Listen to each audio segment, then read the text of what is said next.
everybody just thinks that physiotherapy start with just exercises. But what if I tell you that the real treatment actually start with just talking? Yeah, you heard me right. So I am Danishka and this is episode 2 of Physiotherapy Decode, where we break down cases step by step. So in the last episode we saw a case of a distal tibial comminuted fracture. वो क्या होता है, जो अपनी ankle की ऊपर वाली bone है उसमें छोटे छोटे टुकड़े हो गए थे because of road traffic accident. हाँ, वही केस के बारे में we be talking more but थोड़ा डीपली. और इस एपिसोड का मेन फोकस होगा हिस्ट्री टेकिंग पार्ट, मतलब talking with the patient before giving any treatment. तो we can say this history taking is a road map, क्योंकि अगर छोटी सी भी मिस्टेक हो गई ना हिस्ट्री टेकिंग पार्ट में तो पूरी ट्रीटमेंट पे क्वेश्चन मार्क आ जाता है. So we have to be very careful while taking history of the patient. So history taking part जो है ना इज डिवाइडेड इन स्टेप्स. तो step number 1 is chief complaint. Chief complaint क्या होती है? Whenever the patient is coming to me, the way they are addressing और way they are telling me their problem is the chief complaint. For example, मेरे पास patient आया और उन्होंने बोला मैम मेरे को चलने में दिक्कत हो रही है, या फिर मैम मेरे एंकल में बहुत दर्द हो रहा है. So that is my chief complaint. तो जब भी मैं ये लिख रही हूँ या फिर I am putting it in record, so at that time I have to put the exact word, क्योंकि it shows the real concern. मतलब हाँ, उनको सच में इतना दर्द हो रहा है. That is chief complaint. I can not manipulate it. Second is present medical history. Present medical history में पूरी की पूरी महाभारत आ जाती है. मतलब कब हुआ था, कैसे हुआ था, कितने दिन हुए ये इंजरी होने के टाइम पे, अभी कैसा लग रहा है, अभी कुछ और प्रॉब्लम्स आपको लग रहा है कि क्रिएट हुए हैं, ये सब आएगा प्रेजेंट मेडिकल हिस्ट्री. फिर आती है past medical history. Past medical history क्या होती है? उन्हें ऑलरेडी कोई बीमारी है, for example he is already diagnosed with hypertension, या फिर he is already diagnosed with diabetes, or he is already diagnosed with thyroid or any other diseases. वो सब आ जाते हैं हमारी पास्ट मेडिकल हिस्ट्री में. फिर आती है हमारी फैमिली हिस्ट्री. फैमिली हिस्ट्री क्यों इम्पोर्टेंट है?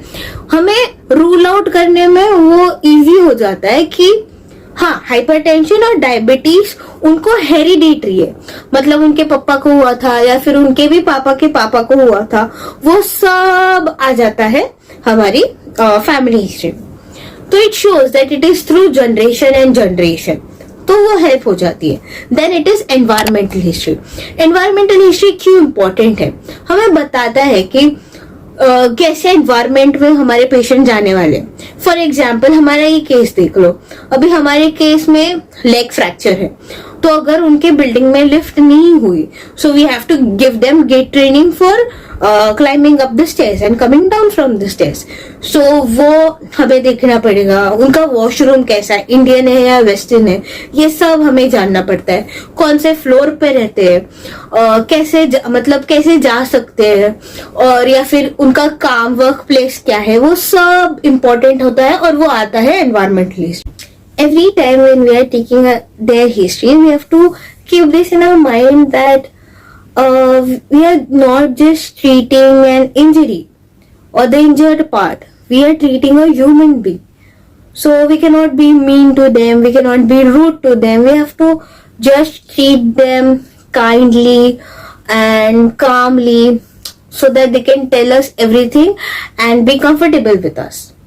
सो उसके बाद आता है ऑब्जर्वेशन पार्ट. ऑब्जर्वेशन पार्ट में will observe the posture, the swelling. Swelling मतलब सूजन है या उस पर्टिकुलर एरिया में या नहीं, या फिर एडिमा है. एडिमा मतलब फ्लूइड फील्ड एरिया, मतलब हमारे बॉडी का एक्सेसिव फ्लूइड वो पर्टिकुलर एरिया में जमा हो रहा है कि नहीं, वो सब हम देखेंगे ऑब्जर्वेशन में. फिर उसके बाद आता है असेसमेंट. तो ये एक इम्पॉर्टेंट चीज है कि हिस्ट्री और असेसमेंट अलग नहीं है, दोनों को हमें कनेक्ट करना होता है. फॉर एग्जाम्पल, अगर हमारे पेशेंट हमें बता रहे हैं कि हमें चलने में डिफिकल्टी हो रही है, so while assessing I have to get an answer कि क्यों दर्द हो रहा है. This is how a physiotherapist thinks, not just act like a physiotherapist, you think like a physiotherapist.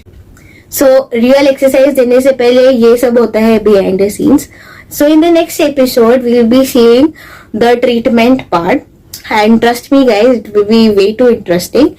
So I will really like if you like, share and subscribe to my channel, and see you later in episode 3 of Physiotherapy Decode, where we break down cases step by step. Bye.